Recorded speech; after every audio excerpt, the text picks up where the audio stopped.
يلي بتسأل عن الحياة خدها كده زي ما هي. يا بود افندي.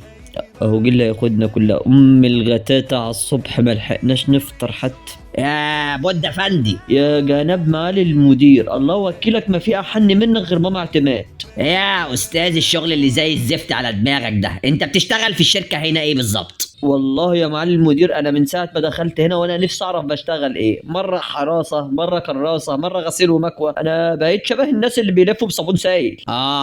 مفهوم. طب انت مخصوم لك 7 ايام. طب احنا والصبح الملك ده بقول لك يا اداره، هو انت ليه كل ما تقابلني تخصم مني؟ او انا بفكرك بماضيك السيء؟ مفيش مره تهديني مكافاه حافز راتب تقول لي خد لك نص يوم النهارده؟ احنا ولاد ناس برضه يعني. هو انت مقدم سي في شركة تانية؟ جواسيس وعهد الله عايزين يوقعوا ما بيننا. يا ابني ما انت اسمك نازل اهو في المتقدمين على الصفحة. ايوه انا قصدي على الجواسيس اللي هم بلغوك يعني، لكن الواقع الصراحه حاصله انت مربينا على الصدق. انا بقى صاحب الشركة التانية دي اصلا. لا والله انت الجاسوس. جاسوس؟ افهم يا بني ادم، الشركة اللي انت مقدم فيها دي فرع من الشركة بتاعتنا. يعني انت صاحب الشركتين؟ ايوه يابا وكلها ولع.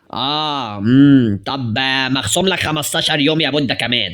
هو في ايه بس يا سيدي الناس يعني؟ ده المرتب في الاخر هيرسى على كوبايه قهوه وواحد بولتو.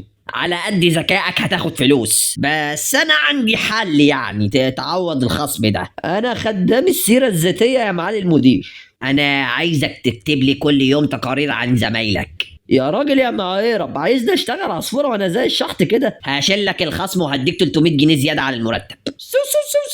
اتفضل يا معالي اللواء. ايه ده؟ ده كيس الشكاوي وده كيس الادله، والكيس التالت ده فيه تسجيل لزميلنا سعيد الاتش ار وهو عمال يكح. لا انا عايز ابسط من كده، انا عايزك بس تقول لي بيقولوا عليا ايه، بيفكروا في ايه، بيعملوا ايه، مش عايز تحقيق جنائي انا. طب معايا تسجيل لمرات سعيد الاتش ار زميلنا يعني وهي بتزعق له، يفيد يا باشا؟ انت مخصوم لك بقيه الشهر، بقول لك ايه، اطلع بره انت مرفوض اصلا. طب ال 300 جنيه طيب هتبعتهم لي كاش ولا فيزا؟